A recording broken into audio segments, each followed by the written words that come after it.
and we're just really thrilled to have everyone with us today. And again, the reason that we are here today is to celebrate Marie Dennis, to celebrate Marie's 80th birthday.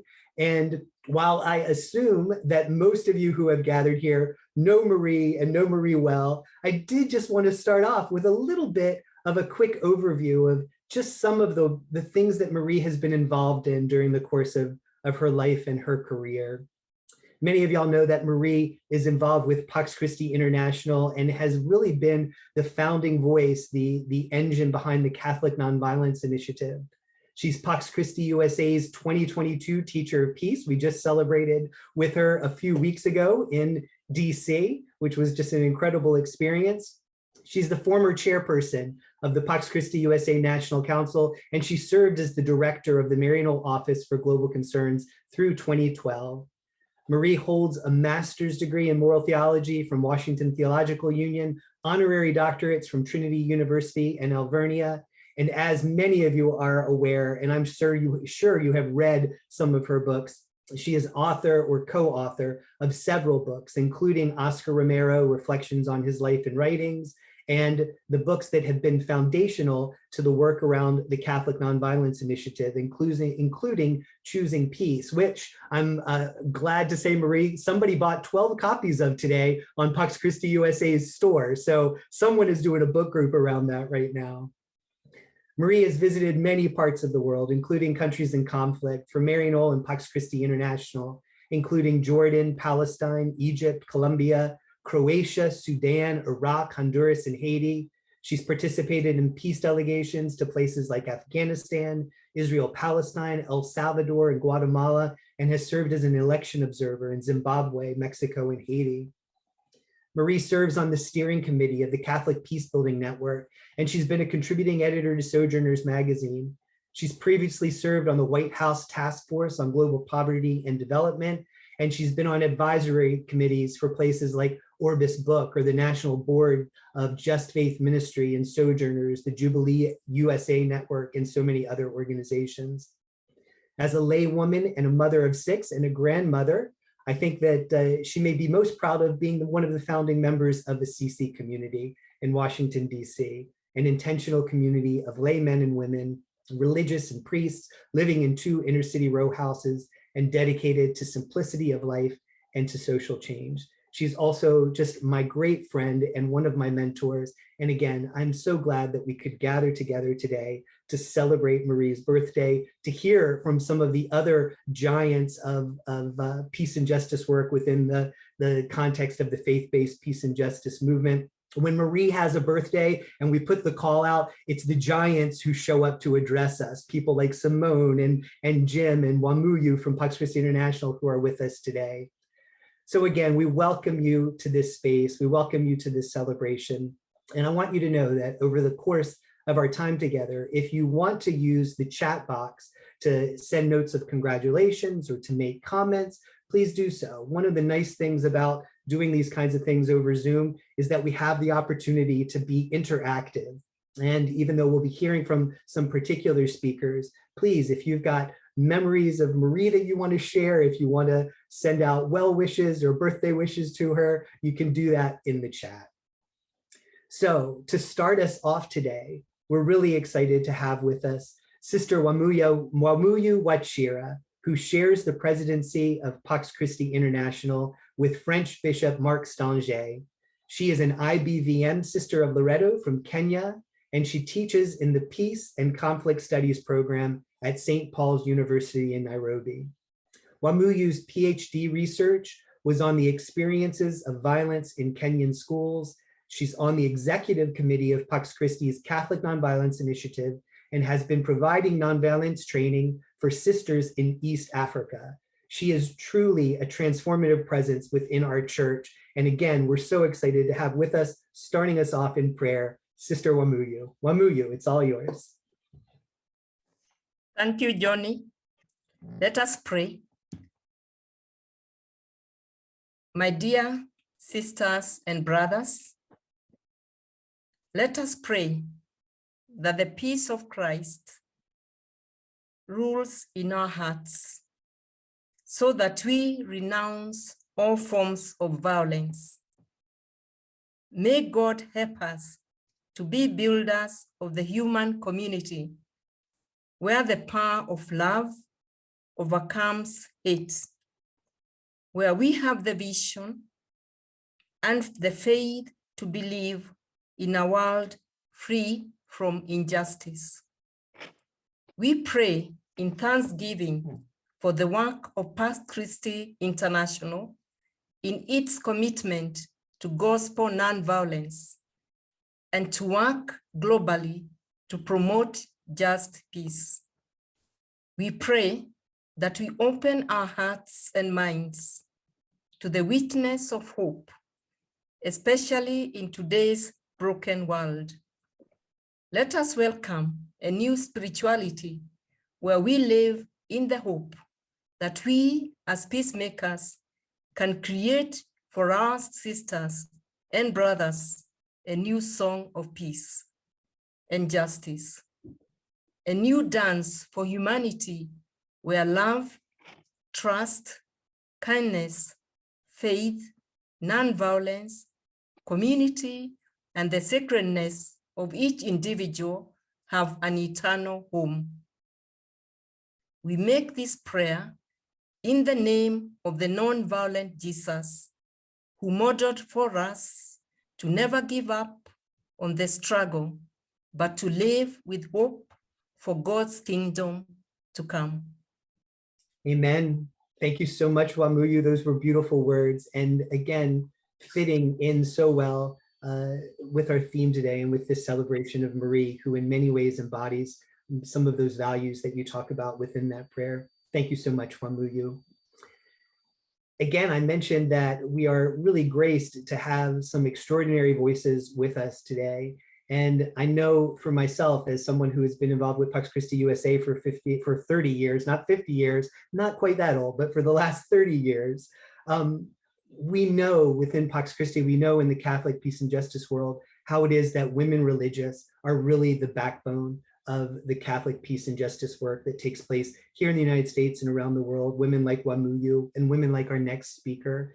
It's been the voices, most particularly alongside LCWR, it's been Network that has represented those women religious's voice within the public sphere. And we're so lucky to have with us tonight, Simone Campbell. Simone is a highly respected lawyer, lobbyist, and she's the former executive director of Network. She's a member of the Sisters of Social Service and an outspoken advocate for social justice. She was instrumental in organizing the first Nuns on the Bus tour, where I'm sure many of y'all tuning in tonight probably first met her in person on the Nuns of the Bus tour. And she's led numerous additional tours, which have focused on tax justice, healthcare, economic justice, comprehensive immigration reform, voter turnout, bridging the divides in politics and society, and mending the gaps in wealth and access in our nation. Just extraordinary work. This summer, some of you might be aware of, our Catholic president, President Biden, awarded Simone the Presidential Medal of Freedom. She's received many other prestigious awards and has been featured on shows like 60 Minutes, The Colbert Report, The Daily Show with Jon Stewart, all just incredible avenues for getting across the message that religious women have stood up for within our church for so long. Sister Simone is going to join us today to speak to us on the spirituality of hope. Welcome, Simone. So grateful to have you with us today. Oh, thank you, Johnny. It's an honor to be here. And how great is this to celebrate Marie's birthday? It's a great excuse to get together. Thank you for this opportunity. And thank you all for joining us in this moment of celebration. I know in this COVID time, we haven't had a lot to celebrate. So learning how to have a birthday party all across the world, all at one time, perfect opportunities. So thank you for joining us.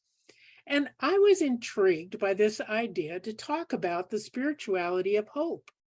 The spirituality of hope. I find hope such a visceral thing. It's such an active verb that it took me a while to think about, how do I see the spirituality? Because I realized I was contaminated by our US culture. And our US culture has a tendency to think that spirituality is personal, is reflective, It's in the quiet little world of my morning prayer. That's where spirituality happens. Well, I don't know if I can call that an unpatriotic lie, but I think it is. And I think many would want us to think that's where spirituality and hope are generated. But Pax Christi folks know that spirituality is a very active engagement. And so is hope. And so I want to talk a little bit about what I have learned about the reality of hope over the last few years. And what I have discovered is hope is a communal virtue. I've discovered that it is impossible to go off by myself when I'm feeling overwhelmed, upset, just, when you've watched one too many news report and you go off and feel like, okay, I'm going to go generate hope by myself. I'm not talking to anybody. I'm just going to do it alone. I've discovered it doesn't work. Have you shared that experience? Rather, hope is a communal virtue. It is only in relationship with each other that hope is generated at all. And that we need the strength of perseverance to face into the communal tensions. I had the realization this past week that COVID has, because of our separation, has weakened some of those sinews that could pull us together in community. And I discovered that when I went to the Global Clinton Initiative, the Clinton Global Initiative meeting up in New York City. They had like 1,500 people there. I hadn't been in a group like that since before COVID. It was shocking, but it was safe. We all wore masks. We did what we needed to do. But what I discovered was that it wasn't so much what came from the stages that was important.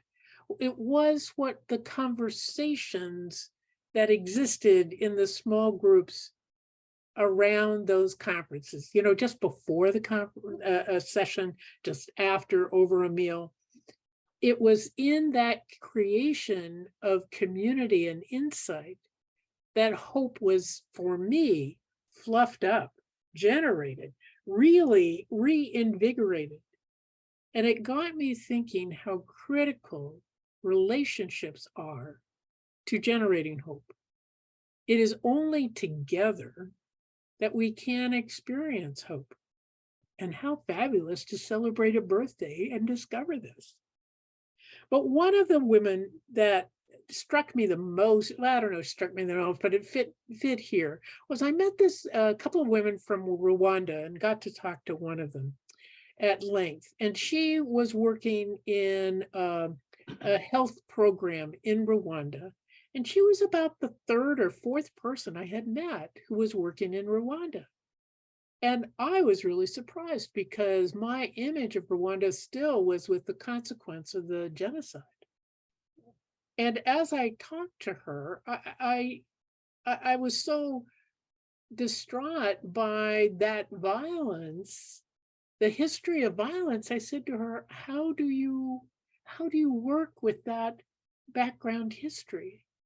And she said to me, well, the key is that it's our history, that we've faced into it, that we have made a commitment to not allowing it to happen again, that we know now that in order for any one of us to flourish, we all need to flourish. And that has created the commitment to the whole. She said the other benefit that they had is that they're a small enough country that they can wrap their arms around each other with truth and forgiveness.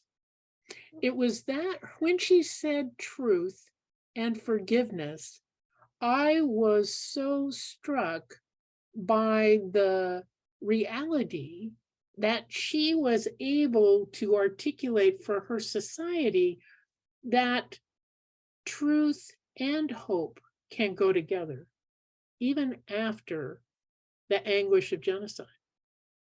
that they have found a way forward in commitment to each other and can allow a government program or a government to flourish in order to work for the common good.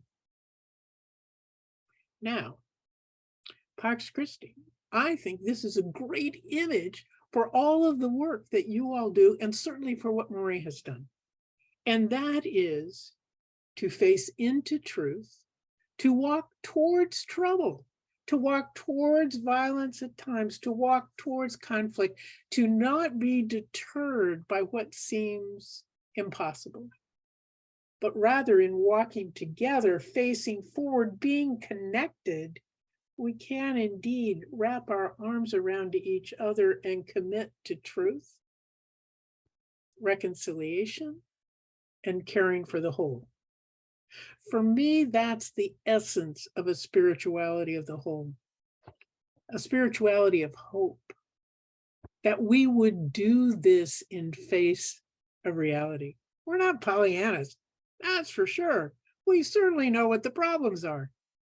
But because we face into it, engage with each other in faith for the sake of the whole, that creates a spirituality where hope is its strongest virtue.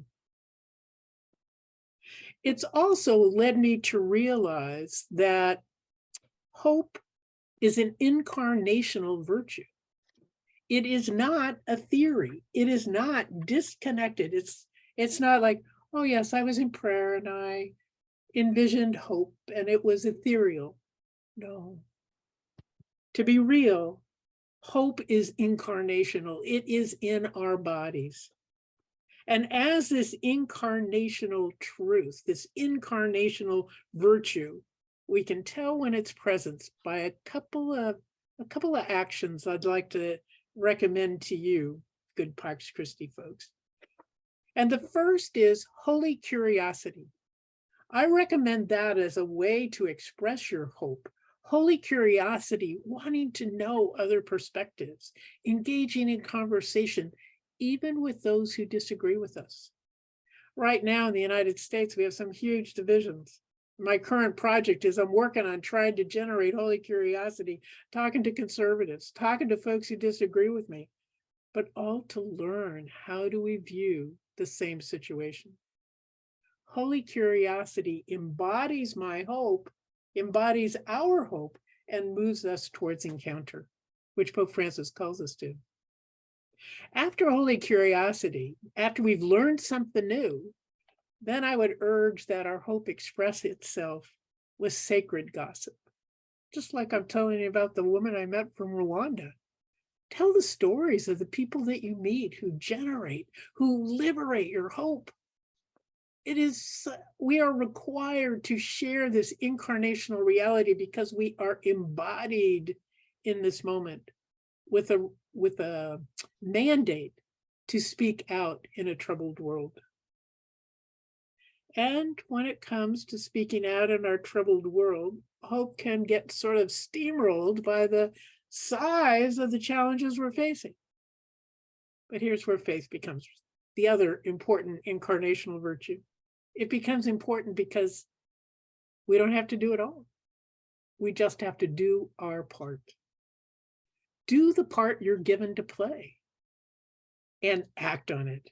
And then trust, because we are one body, the other needs will get met. Just do your part. So embody your hope. Let your spirituality of hope lead you to action, to engagement, to holy curiosity and sacred gossip, and to doing your part in faith and with the surety that our actions taken together make a difference.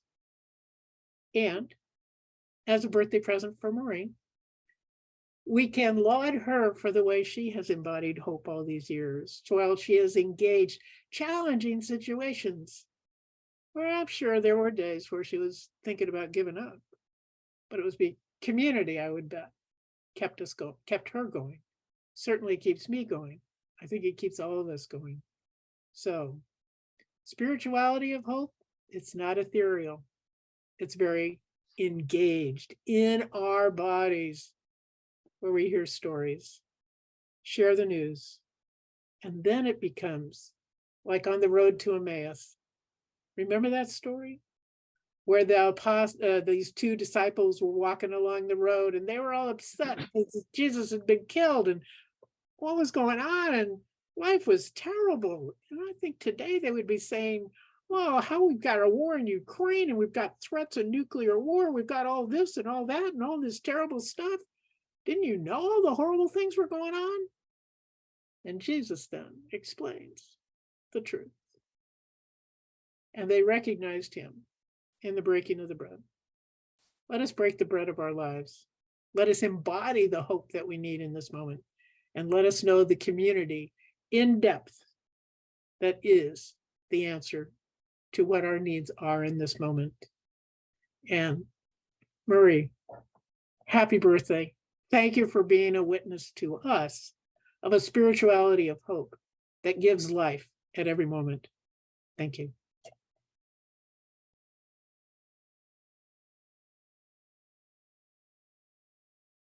Thanks so much, Simone. Just, again, brilliant words, and really brilliant in the sense of they just give light. And we are so grateful for that, and grateful for your witness for all these years as well, and that you could be with us today. So thank you so very, very much, Simone.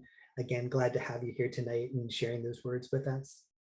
I was just noticing, just after Simone was finishing up there, I was just taking a glance at the participants who are with us today. And one of the things that I just wanted to encourage you to do is, if you do drop your name into the chat and just let us know how you're connected with Marie.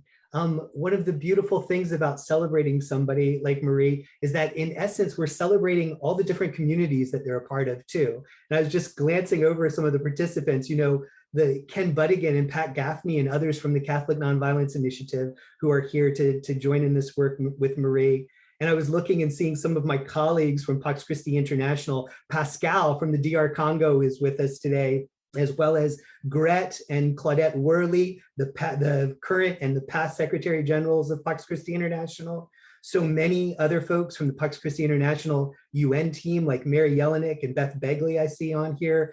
Co-workers like Judy Code and Chris Kahn are with us. All these people coming here to celebrate Marie. You bring these communities in. I saw the Honorable Douglas Roach from Canada, who I had the great pleasure of talking with many years ago and reviewing one of his books, his biography. Sister, Marie's Franciscan roots. Sister Jan Sebula is here from the Clinton Franciscans, and Robert Ellsberg from Orbis Books with the connection with Maryknoll. Michelle Dunn, again, another Franciscan connection with the Franciscan Action Network. Bishop Stowe, again, Pax Christi USA, Bishop President, but Franciscan as well, the connection. Met several members of the Pax Christi USA Council. And of course, two of those just, I think, central communities in Marie's life. We've got people here from the Assisi community, like Joe Nangle and like Reagan. I saw both of y'all in the participants list. And several members of Marie's family are with us as well. So even as we celebrate Marie, I think she would agree that we are in many ways celebrating the communities that she is a part of as well. And it's just exciting to see all the people representing those different circles, those different spheres that she's been part of all these years. So we're so glad to have all of you with us. So let's segue into the next part of our program today. And it gives me great pleasure. Before, when we were just meeting as panelists, before other people got on, I showed Jim Wallace, I've got a copy, let's see if I get the title right there, The Soul of Politics, a book that I bought many years ago that Jim signed for me. And I think for many of us within this work, Jim was an entry point for us. I read Jim as a college student and have had my own formation has been so much due to his words and to Sojourners and to all that Jim has really given birth to and nurtured in his life. And what a great, incredible figure he's been with us. So Jim is going to be with us today to interview Marie. And by way of introduction, let me say that Jim Wallace is the director of the Center on Faith and Justice and the inaugural chair in Faith and Justice at the McCourt School of Public Policy. He's the founder of Sojourners Community and long-term president of Sojourners Magazine. Jim is a New York Times best-selling author, a public theologian, a renowned preacher, and a commentator on ethics and public life. He served on President Obama's White House Advisory Council on faith-based and neighborhood partnerships, has taught at Harvard's Kennedy School of Government, and is an effective convener of progressive Christian leaders and organizations across the US. Jim will lead us in a discussion with Marie as we celebrate her 80th birthday and her years of justice work. So welcome, Jim, and welcome to the Spotlight, Marie. Thank you. Well, I'm feeling very grateful here at the moment to be with all of you and to celebrate Marie Dennis. I was struck by what Simone was saying about hope being based on relationships. I'm recalling how Thomas Merton once said, he said, everything is about relationships. Everything is about relationships. And then, Johnny, you talked about all the people on the call, so many dear friends of mine and Marie's. I'll just say this, having a relationship with Marie Dennis is a source of hope. It has been so for myriad people, so many people over the years. She has so many relationships, and they have been a sign of hope, even facing the toughest things. And we faced, Marie was on the first board of Sojourners a long time ago, back when I think we were both 6 years old at the time. But it's not that we haven't faced tough things and continue more than ever, maybe now, but I'll just testify that a relationship with Marie Dennis has been for me a source of hope. And that's true for many of us on this call. So I'm also very struck how I'm not a Catholic. I'm an honorary Jesuit now at Georgetown. And I love being, I once told Dorothy Day, some of my best friends are Catholic. And that's true. It's a blessing to know Marie. The Catholic Church, as many of you know, it's not always easy being a woman in the Catholic Church. Simone knows that, Marie knows that. And to be a lay woman, and here's this faithful lay woman who for so long has been faithful in the Catholic Church. And now she's going to the Vatican all the time because they want to talk to her. So she's being listened to deeply across the world, and even in places like the Vatican. So this journey of 80 years, I want to start, Maria, by saying, what got you started? I mean, how did you begin this journey? What did you see? What did you hear? What happened? How did you start this amazing journey of yours for 80 years now? What got you going? Well, thanks, Jim, and thanks again for being here. Thank you, Simone. That was a wonderful reflection, and it is just such a delight to see all of you who've joined us today.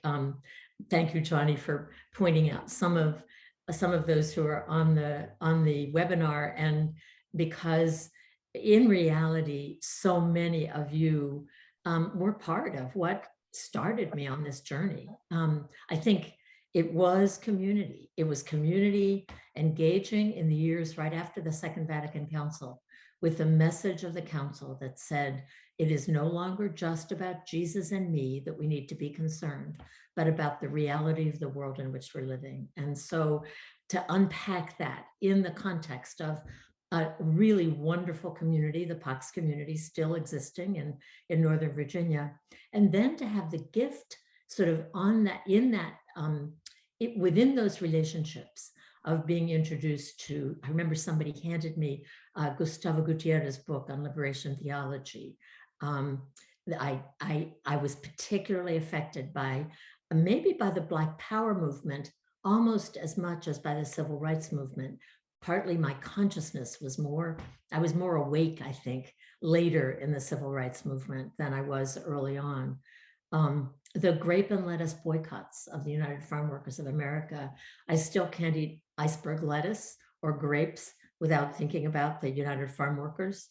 The years of solidarity with the people of El Salvador especially, But throughout all of that, it was individual people or local communities that really grabbed my attention. There was one family that I got to know very well living in Northern Virginia, who were being forced out of housing repeatedly. They just couldn't find a stable place to be. And I remember that family had children the same ages as our children were, very young children. And we had a nice house and a nice playroom and a nice yard. And I remember thinking, I should invite those children to visit our house. They really have a great time here. And I think they probably would have, but I was never courageous enough to invite them to our home because I was embarrassed by how much we had.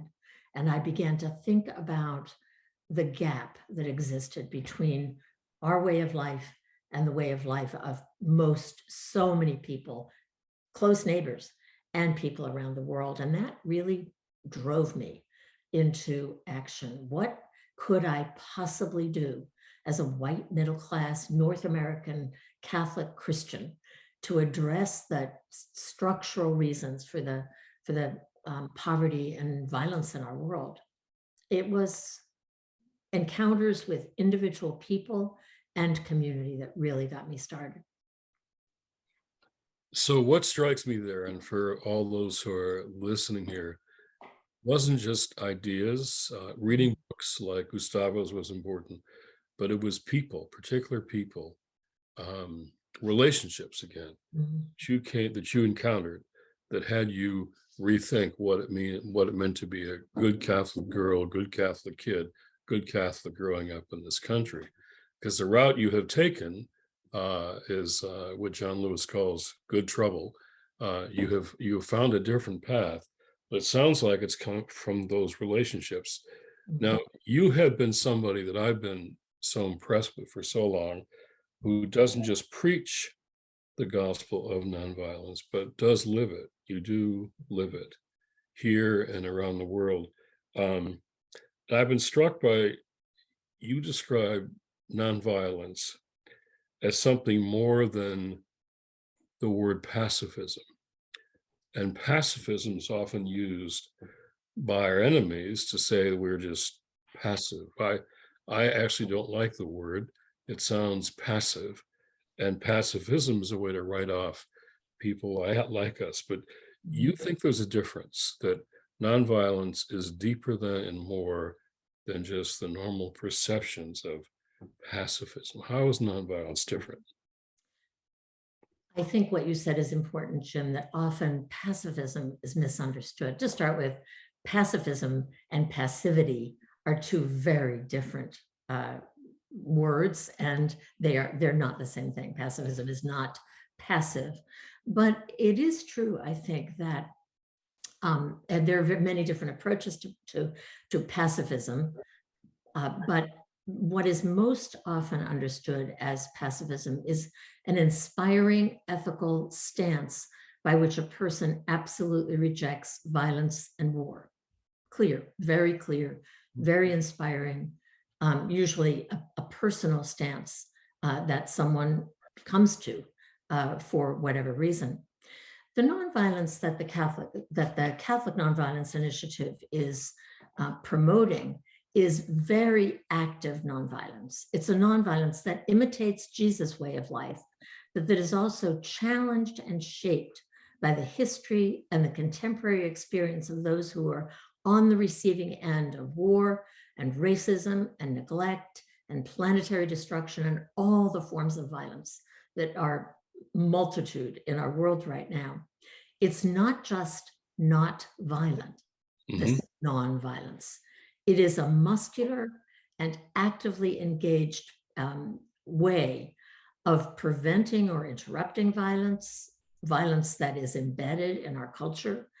It is a spirituality and a way of life for sure, but it is also a broad spectrum of activities and actions and approaches to addressing the different phases of violence. So, for example, we think of nonviolence as everything from trauma-informed assistance to restorative justice to accompaniment, to diplomacy, to unarmed civilian protection, and on and on and on. There's a whole spectrum of very active ways to engage violence, to transform conflict before it becomes violent, to interrupt or prevent violence, to protect people. And we believe that it is the level of engagement of nonviolence that tends to differentiate it from what most people think of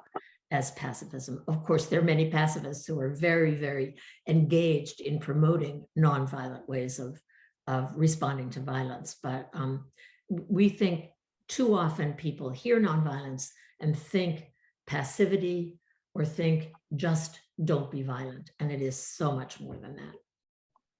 So you are rescuing the word pacifism from passivity here, which I think is very important.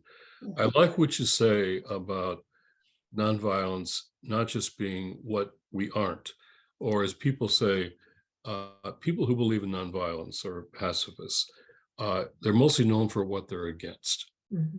They're against. We're all in the anti-war movement. Many of us began with Vietnam and nuclear weapons and all the rest. But you're going beyond, you're saying not just what we're against, but what we're for. Say more about that. Not just we're against violence, but what we're for. And you often talk about the importance of what you call right relationships, how to restore broken or right relationships. Say more about that. Well, I loved Simone's focus on relationships because it is the basis of hope. Right relationships that we refer to, it seems to me, are fundamentally describe what nonviolence is promoting. Relationships between humans and between humans with humans toward the planet on which we all live, that ensure to the best of our ability that every person will have an opportunity for a life of dignity, that the earth, that the planet, the whole earth community will be able to fulfill its God-given purpose, whatever that is. And so right relationships, from my perspective, are the sort of fundamental goal of nonviolent action. Right. Mm-hmm. So if people who aren't already committed, like many are in this call, but just kind of tuned in or thought this would be interesting and hear us talking this way, most people assume that nonviolence is an ideal that just never work, particularly on a grand scale. This is wonderful to talk about your own views and your commitments and your relationships, but how could this ever work on a grand scale? Say something about that. Well, the classic answer to that, for at least for the last 10 years, has been to refer people to a wonderful research project by Maria Stephan and Erica Chenoweth, friends, who looked at all of the nonviolent movements over the 20th century and a little longer, and compared them, the results of nonviolent civil resistance to violent revolutions. And their conclusion was that nonviolent action was about twice as effective as violent actions, and that it more often resulted in a sustainable participative form of government. That's one example. It's one expression of nonviolence. One of the things that the Catholic Nonviolence Initiative is actually working toward is significantly more research in order for us as a people to understand what expressions of what forms of nonviolent action work under which circumstances. So what we know is that in the last 10 years or 20 years, maybe, the field of nonviolent action has expanded exponentially with a lot of deep understanding. You can see the seeds of it in both the Gandhi's work and in the civil rights movement in this country, where it was clear that nonviolent action didn't just happen. It wasn't just something you wake up in the morning and decide to do. It takes training. It takes research to understand how it's going to work. It takes serious preparation, including the ability to absorb the violence that is inevitably will inevitably come your way. I think for us to understand what works, where, and why, we need to invest a really lot in studying nonviolent options and understanding the different approaches to nonviolence. There are a couple of examples that I think are really important. One of them is what's happening in Ukraine right now. We hear a lot in the media, everywhere, about the war in Ukraine. It's tragic. It's hard to watch. It's the invasion of Ukraine by Putin, by Russia, has been devastating, shocking. But alongside the military action in Ukraine, there has been a growing and a very sophisticated expressions of nonviolence that are bringing together nonviolent activists from Ukraine, where there's a lot of experience, from Eastern Europe, where there's a lot of experience, and from all over the world. People are coming together to look at what is happening in Ukraine and to determine how nonviolent action can have an impact in those situations. And a few examples where it has. For example, nonviolent, this is from a report that just came out very recently that was looking at the nonviolent resistance to the Russian invasion in Ukraine, and then separating different examples of nonviolent action according to their purpose, what they were trying to accomplish. And so then I'll just read a couple of examples that, for example, persistent public demonstrations, even in traditionally pro-Russian Ukrainian regions that we're hearing a lot about now, such as Kherson, with extensive use of Ukrainian flags and symbols, has denied the Russian narrative of liberation of the Ukrainian people locally. Or in another example, that nonviolent action has organized civil society has built a broad protection system for the development of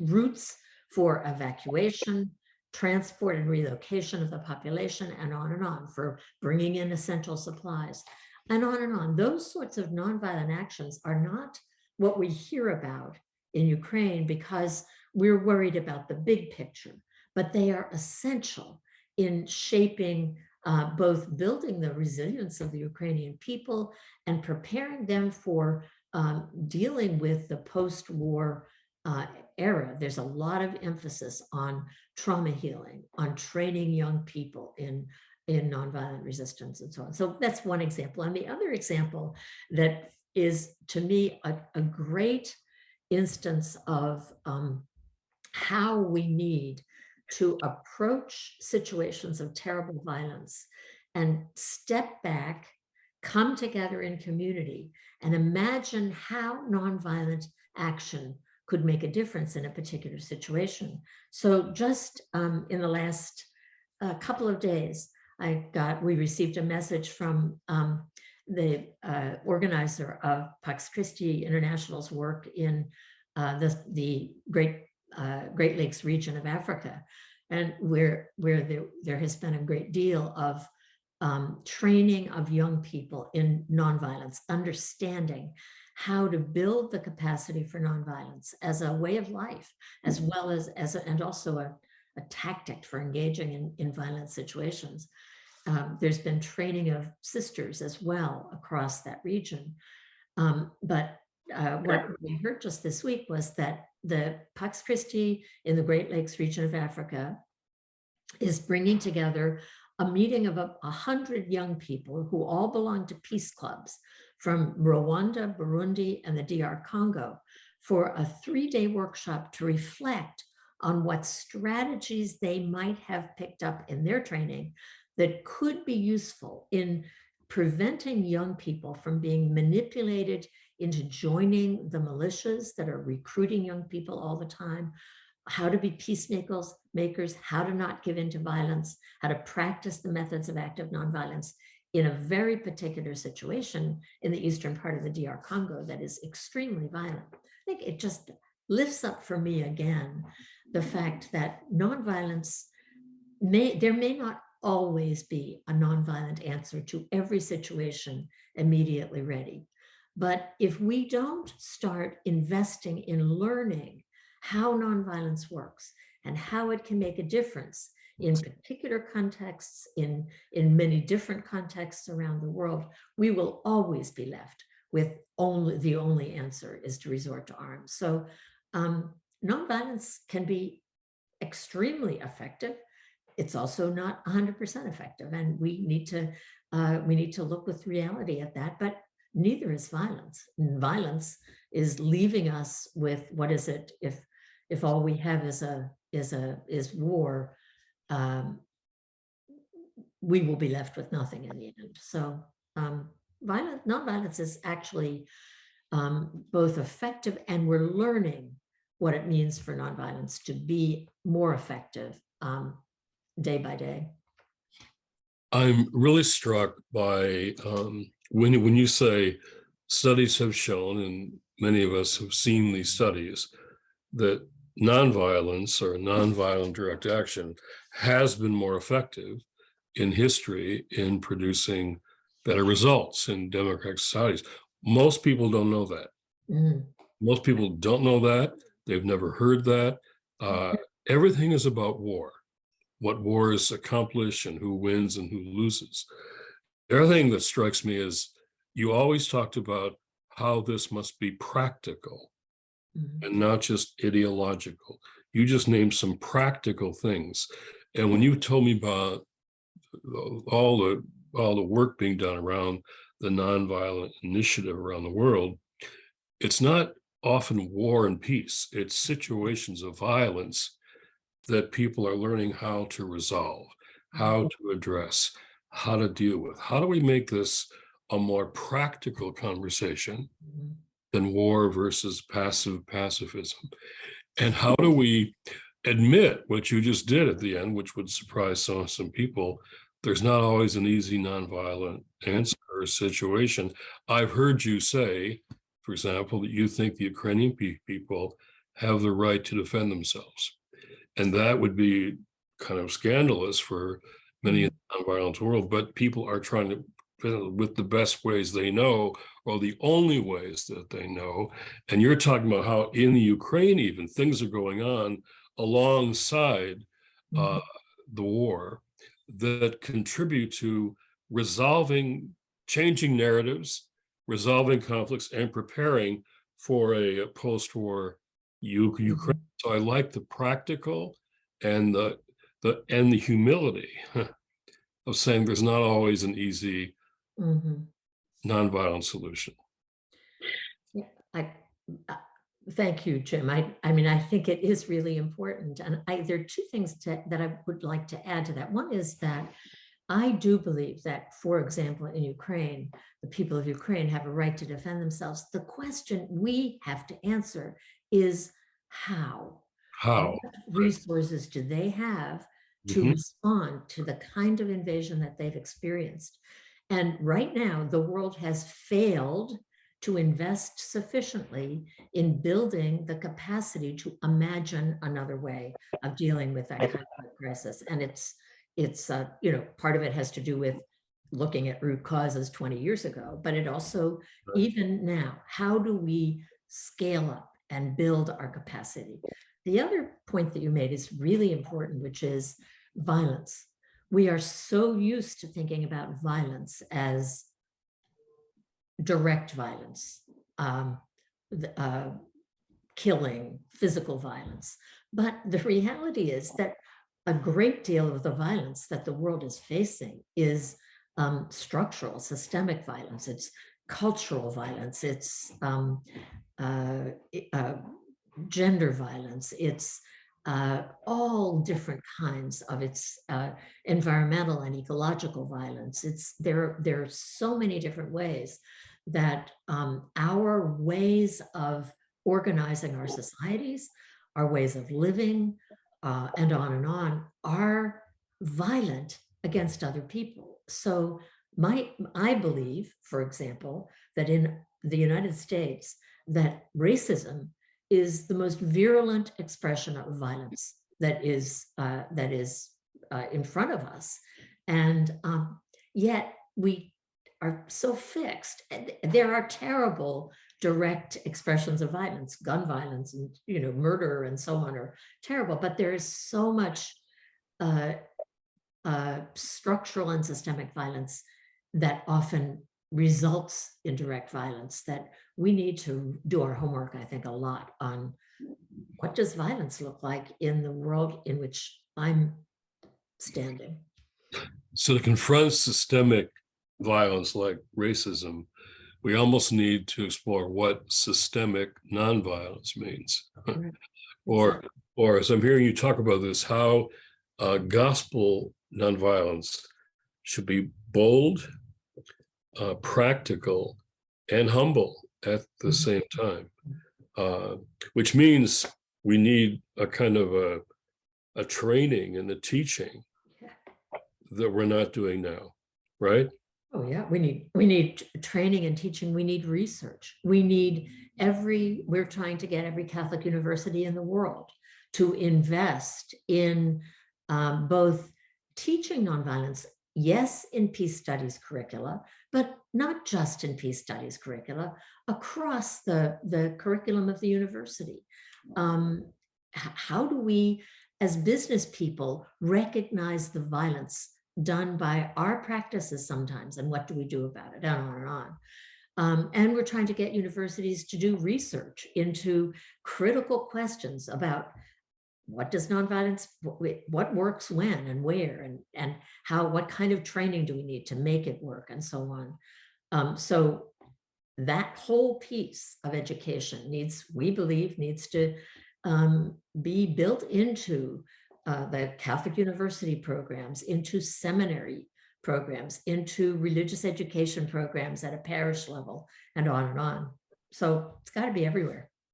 Well, you and I are talking about how to sign up Georgetown for that. So we're working on that one. Finally, I mean, I could always talk to you all day long, but I think we have some time limits here. In the middle of all this, we face the kind of systemic violence. It's every day in people's lives. And then we see the tremendous suffering, the reporting on Ukraine, the war crimes, the cost that people are feeling every day from the violence. How do you sustain your hope in the middle of all that? Because you often want to face things as they are, not truthfully. But how do you do that and retain? Where do you actually find and sustain your hope? How do you do that? Well, I totally agree with Simone. It has to do with relationships. I believe, and I said this at the Pax Christi USA conference this summer, I really believe that we as a humanity, as human beings, are on the threshold of a new way of being, really a new paradigm, a new logic for life. For me, the image for me is one of moving from a logic of perpetual violence in every direction to a logic of nonviolence, and then figuring out really what that means at a very deep level. But I think we're seeing some of what it will mean. We know that it will be anti-racist, it will be socially just, it will be moving toward what we think of as the beloved community. It will be richly diverse. It will be respectful of the planet on which we're living in every way. We know that we as humans have the opportunity right now to see the cosmos in a way that no one in history has ever seen. for many decades, we've been able to imagine what the little blue dot on which we're living looks like. But it's just been a few years, and really just the last year, that we've been able to see what's in black holes, how many universes there might be out there, what we're a tiny part of. And I think that recognizing the sort of diversity and relationality that's built into the cosmos, as Elia Delio says so well, is pulling us as humans to a place where we will be able to understand better our place as part of the Earth community. We're just a part of this Earth community and a part of this cosmos that is changing our way of understanding. So I think that we are becoming much more open to diversity. It doesn't feel that way because there's a lot of pushback and it's very aggressive. But the reality is that more and more as a human family, we are recognizing that, it's in a way, it's the result of globalization. We know each other better, and we're beginning to see the gift of each other. We're beginning to make room at the table for every person, no matter what their gender, no matter what their identity, no matter where they live, no matter their race or their ethnicity. We are really trying to do that. And that gives me tremendous hope. I think that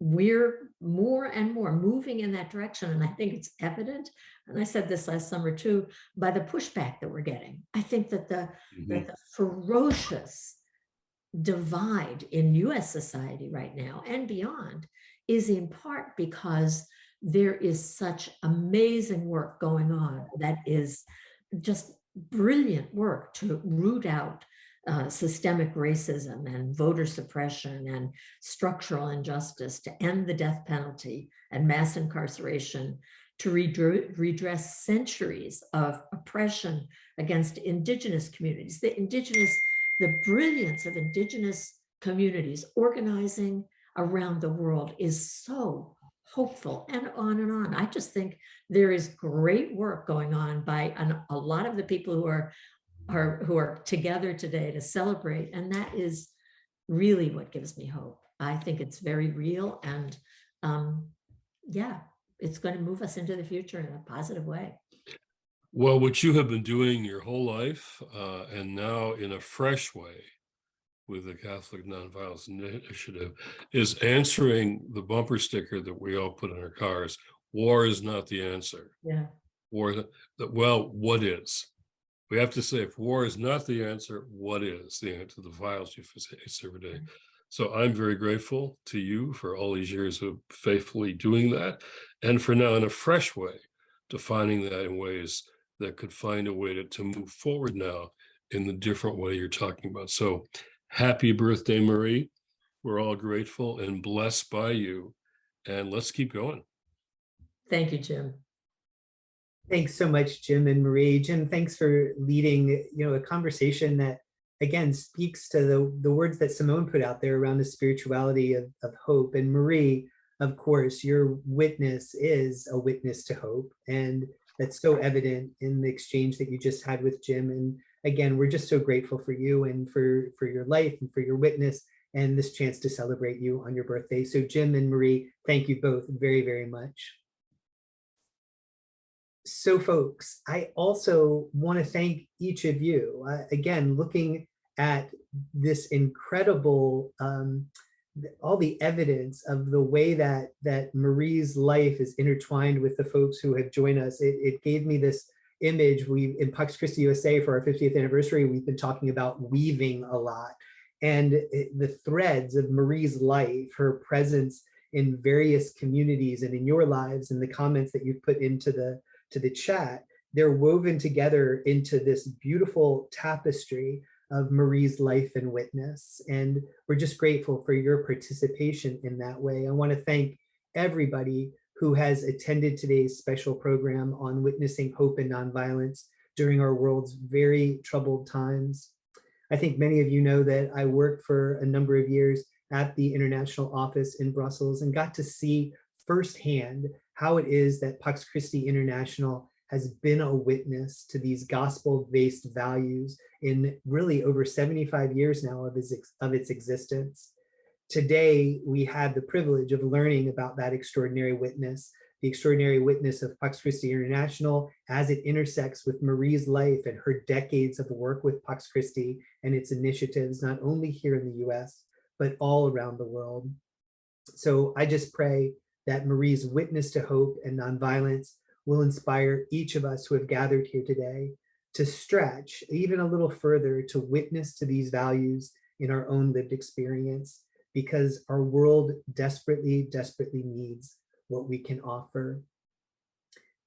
I'm going to ask Teresa there to share her screen with some donation information as well, because in addition to how you can personally bear witness, I also want to invite you to make a financial contribution in honor of Marie to the critical work of Pax Christi International. We depend so deeply, all of us that are part of the Pax Christi International Network, we depend so deeply upon the financial goodwill of our members, our supporters, and our allies.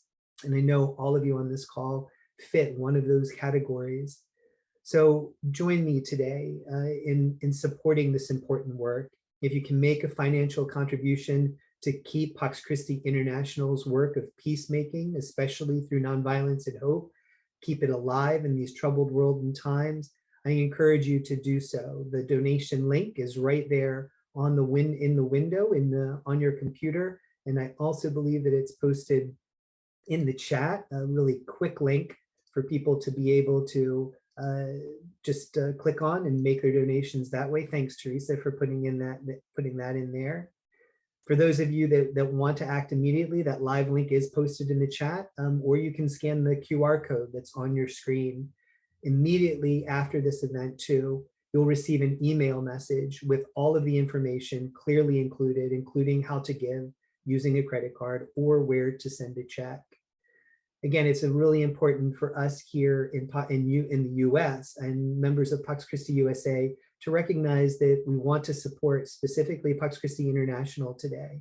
That is part of this international network. We have a special role because of the reach of US foreign policy and the negative consequences of it all over the world, that those of us in the US have a special responsibility, I think, to be good partners and to invest in the work of Pax Christi International that's happening on the African continent, in Asia, and in Latin America, and support our brothers and sisters in those 120 member organizations of which we are a part.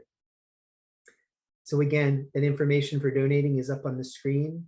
I want to thank you so much, but we want to close our program with a prayer that's going to be shared with us by Myrtle Hendricks Corrales, who is the president of the Pax Christi International Fund for Peace.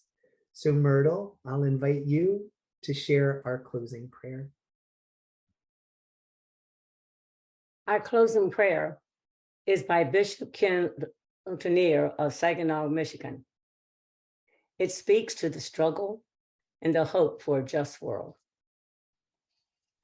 It helps now and then to step back and take a long view. The kingdom is not only beyond our efforts, it is even beyond our vision. We accomplish in our lifetime only a tiny fraction of the magnificent enterprise that is God's work. Nothing we do is complete, which is a way of saying that the kingdom always lies beyond us. No statement says all that could be said. No prayer fully expresses our faith. No set of goals and objectives includes everything. This is what we are about. We plant the seeds that one day will grow. We water seeds already planted, knowing that they hold future promise. We lay foundations that will need further development. We provide yeast that produces effects far beyond our capabilities. We cannot do everything. And there is a sense of liberation in realizing that.